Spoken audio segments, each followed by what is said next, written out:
From skies patrolled by warplanes to streets filled with protests, from corridors of power to natural disasters that disrupt lives. These are the events shaping our world and the stories that demand our attention. Welcome to World in Focus, and here are the top headlines of the day. Israel carried out an airstrike in Doha targeting senior Hamas leaders, drawing sharp international condemnation. 6 people, including a Qatari security officer, were killed in the attack, which Israel said targeted those responsible for the October 7 attacks in Israel. US President Donald Trump criticized the move, saying it does not advance Israel or America's goals. Meanwhile, Polish and NATO forces scrambled fighter jets to intercept Russian drones that violated Polish airspace during attacks on Ukraine. They shot down drones violating the country's airspace during a Russian aerial attack on neighboring Ukraine. More than a dozen drones crossed into Poland, marking the first time NATO forces have directly engaged in this conflict. Ukraine described the incursion as a test of Western resolve, while Polish military officials confirmed ongoing operations to locate and neutralize the downed drones. Analysts warn that these incidents underscore the risk of the Ukraine war spilling over into NATO territories, raising the stakes for regional security.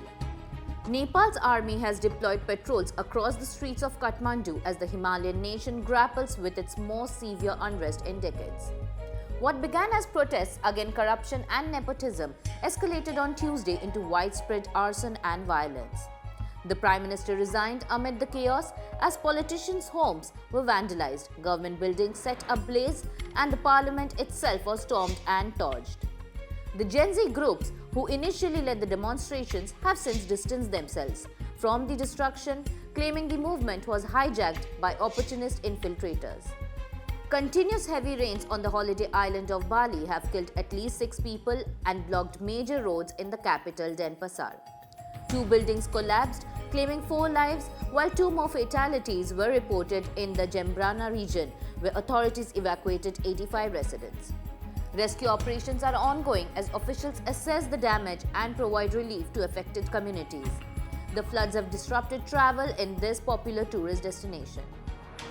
Now let's take a closer look at the Israeli airstrike in Qatar, a move that has sent shockwaves across the Middle East and raised critical questions about diplomacy, alliances, and the future of the Gaza conflict. Qatar has long played a unique and pivotal role in the Middle East as one of the only 2 regional mediators attempting to end the war in Gaza and secure the release of Israeli hostages held by Hamas. Strategically positioned as a back channel for sensitive US security issues from Iran to Afghanistan, Qatar has hosted countless negotiations between Hamas and Israel, earning a reputation as an indispensable diplomatic player in the region.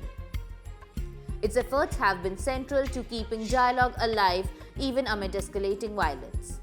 Now that delicate balance was shattered on Tuesday, September 9th, when the Israeli Defense Forces launched airstrikes in Doha targeting senior Hamas leaders.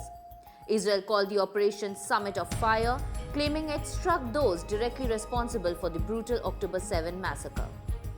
The move came just a day after a deadly shooting in Jerusalem that left 6 Israelis dead and 8 wounded, one of the most violent attacks in recent years. In response, Qatar condemned the strikes as reckless, while US President Donald Trump criticized them as counterproductive to both Israeli and American interests. The strike has cast a shadow over US Gulf relations, as Washington was reportedly given limited notice.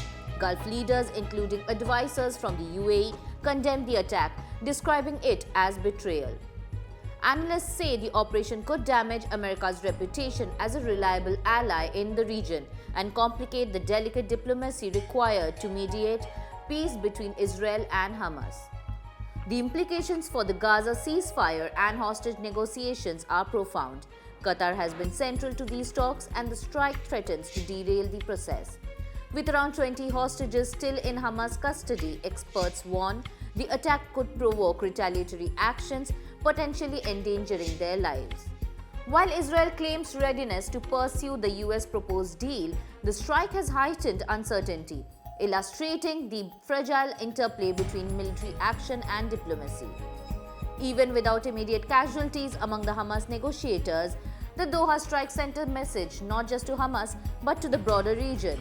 It demonstrates Israel's willingness to assert military pressure, but also highlights the limits of force in resolving such an entrenched conflict. The coming days will reveal whether Qatar continues to play its role as a mediator and whether Hamas chooses dialogue over confrontation, setting the stage for the next chapter in the ongoing struggle over Gaza. That's all in World in Focus for today. Follow the Finance 360 for more.